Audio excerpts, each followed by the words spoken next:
Polycast Part 2. I want to talk about the energy, the life force energy, the prana, that is the subtle but powerful force that we experience and inhabit within our body. And everybody experiences this. It's just that most folks have experience themselves all at once in ways that run everything together. Um, that like if you have a feeling of love in your heart, this life force energy resonates in your heart. But maybe some other visceral things and the thoughts in your mind are also highly activated in moments, and it all like runs together. If we're like choked up and can barely speak, we feel this like energy in our throat. If we're sometimes a kind of a real like sense of fear, you have the feeling in your gut. And most of us in the have heard of these chakras, which are the energy vortexes, which is energy that runs through our body, gets concentrated in, just like the heart is a center of pumping blood. These energies have places where they're more concentrated in our body, and lots of us are familiar with that energy building up in the sexual centers too. This is a strong experience. This isn't this. Where's this energy coming from? This is life force energy, and the energy that flows through us is all different frequencies and aspects of this life force energy. If you cultivate it or can learn to move it, then you can do wonderful things with it.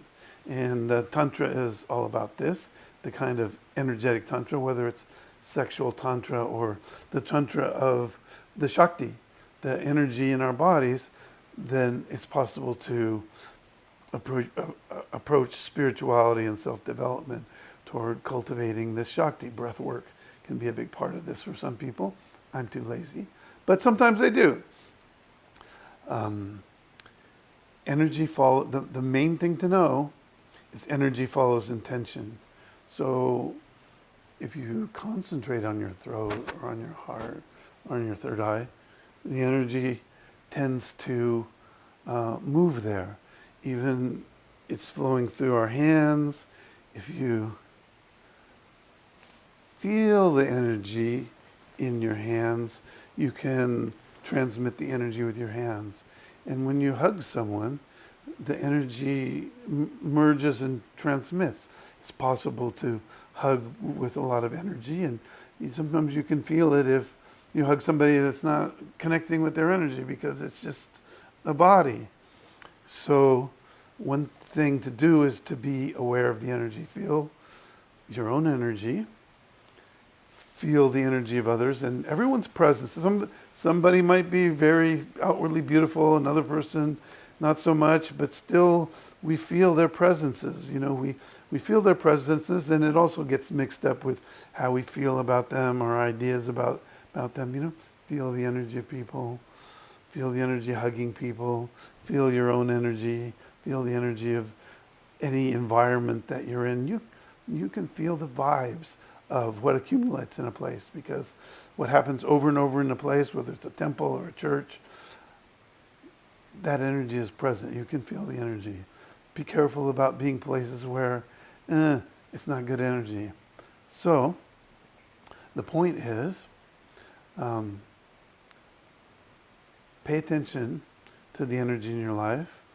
If it gets overly concentrated, like, you're just incredibly horny or worked up, and bring the energy up, circulate it up and down, fill yourself with that energy, and it's possible to go into higher and higher places by mastering the flow of energy within. There's lots of books in Hinduism, Taoism, and New Agey stuff about moving the energy, and I wouldn't pay too much attention to the petals of the chakras or all of the colors or different things that people suppose about them.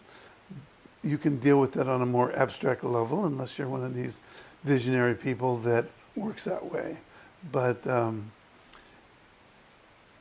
lot of your experience in life is going to depend on the quality of the energy flowing in you, and learning to feel it, increase it, circulate it, conserve it can make a big difference in the quality of your life. So, food for thought.